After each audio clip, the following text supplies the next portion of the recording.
নমস্কার, সোমা কুকিং ক্রিয়েশনে আপনাদের স্বাগত। আমি আর একটা রেসিপি করব। আজকে এই দেশি মুরগিটা রান্না করব, ভিডিওটা দেখবেন।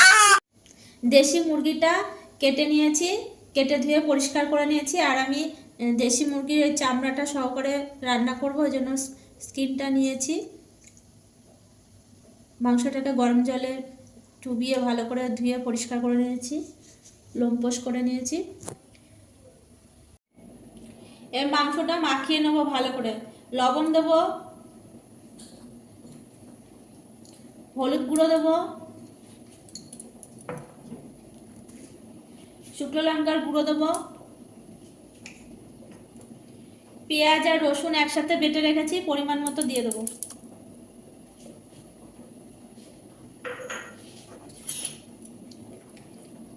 জিরে আর ধনে একসাথে বেটে রেখেছি, পরিমাণ মতো দেবো।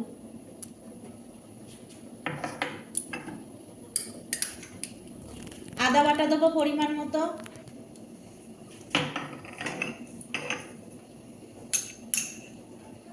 কাঁচা লঙ্কা দেবো, কাঁচা লঙ্কা বাটা পরিমাণ মতো দেবো।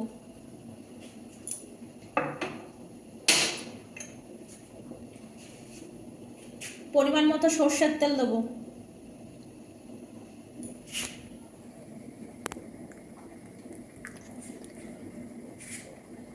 এবার মাংসটাকে ভালো করে মাখিয়ে নেবো।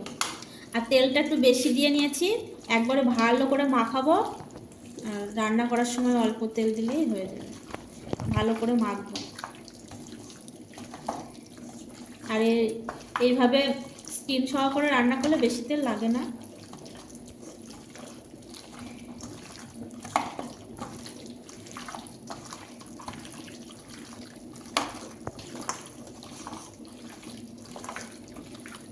ভালো করে সুন্দর করে মাখাবো।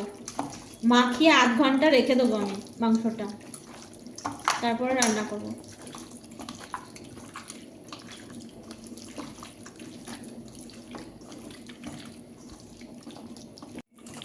মাংসটাকে খুব ভালো করে সুন্দর করে মাখিয়ে নিয়েছি, কি সুন্দর করে। এবার এই মাংসটা ঢেকে আধ ঘন্টা রেখে দেবো ম্যারিনেট হতে, তারপরে রান্না করব। তেলটা গরম হয়ে গেছে, গোটা জিরে দেবো আর শুকনো লঙ্কা ফোড়নে দেবো, আর দুটো তেজপাতা, গোটা গরম মশলা, এলাচ, দারচিনি, লবঙ্গ দিয়ে দেবো।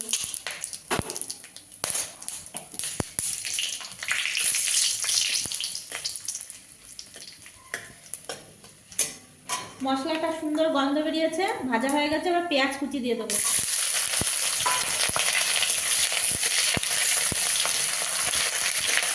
একটা পেঁয়াজ কুচি দিয়েছি।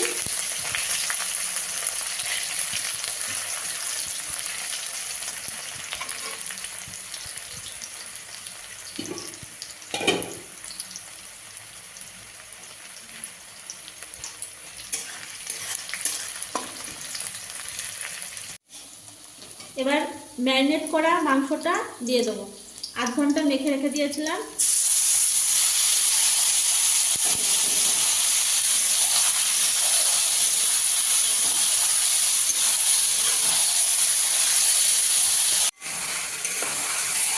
মাংসটাকে খুব ভালো করে কষাবো। আর একটু কষানো হয়ে গেলে কেটে রেখেছি পেঁপেগুলো দেবো। আজকে পেঁপে দিয়ে দেশি মুরগির স্পেশাল ঝোল রান্না করবো আর স্পেশাল মশলা দেবো। দেখুন বন্ধুরা, কত সুন্দর কালার হয়েছে। মাংসটা অনেকটা কষানো হয়ে গেছে। এবার আমি পেঁপেগুলো দিয়ে দেবো। টুকরো টুকরো করে পেঁপে কেটে রেখেছি, এই পেঁপের টুকরোগুলো দিয়ে দেবো। আর দেশি মুরগির মাংস ভালো করে অনেক সময় ধরে কষাতে হবে, তাহলে মাংসের স্বাদও হবে ভালো, মাংসটা নরমও হবে। আর কয়েক টুকরো আলু দেবো আমার ছেলের জন্য, আলু টুকরোগুলো দিয়ে দিলাম। এবার ভালো করে কষাবো, কষিয়ে কষিয়ে রান্না করবো। এবারে এইভাবে ঢেকে ঢেকে ঢেকে কষাবো। বারবার ঢাকা দিয়ে দিয়ে রাখবো, আর বারবার নাড়া দিয়ে দেবো। এইভাবে কষিয়ে নেবো।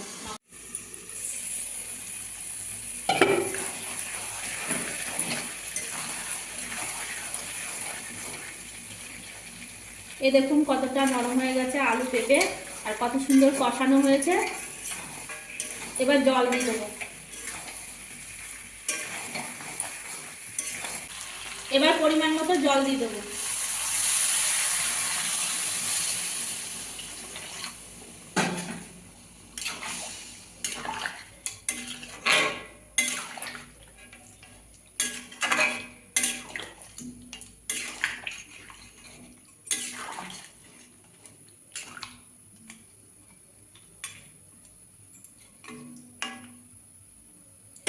এবার ঢাকা দিয়ে দেবো, ঢাকা দিয়ে গ্যাসের ফ্লেম জোরে দিয়ে ফুটতে দেবো।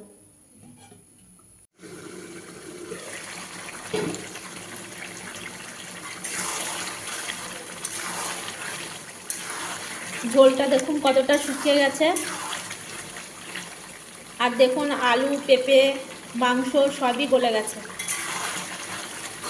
আর একটু একদম কষা কষা করব মাংসটা।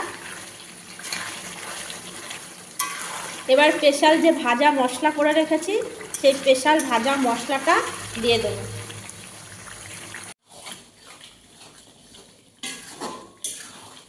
দেখুন কি সুন্দর হয়েছে। আর একদম কষা কষা করব। আর এই স্পেশাল মশলাটা এবার আমি দেব। এই মশলাটা আমি শুকনো খোলায় ভেজে রেখেছি। শুকনো লঙ্কা, তেজপাতা, ধনে, গোটা জিরে আর গোটা গরম মশলা, গোলমরিচ দিয়ে এটাকে আমি শুকনো খোলায় ভেজে গুঁড়ো করে রেখেছি। এই মশলাটা আমি সবসময় ইউজ করি, ওর জন্য বেশি করে রেখেছি স্টোর করে, নিরামিষ তরকারিতেও দিই। এবার এই মশলাটা দিয়ে দেবো মাংসতে।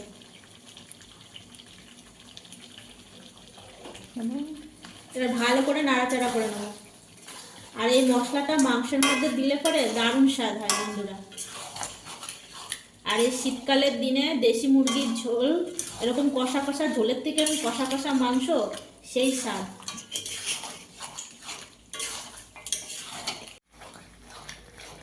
দেখুন বন্ধুরা কত সুন্দর কালার এসছে। এবার এই ভাজা মশলাটা দেওয়ার পরে দেখুন কালারটা কেমন হয়েছে, খেতেও খুব স্বাদ হবে।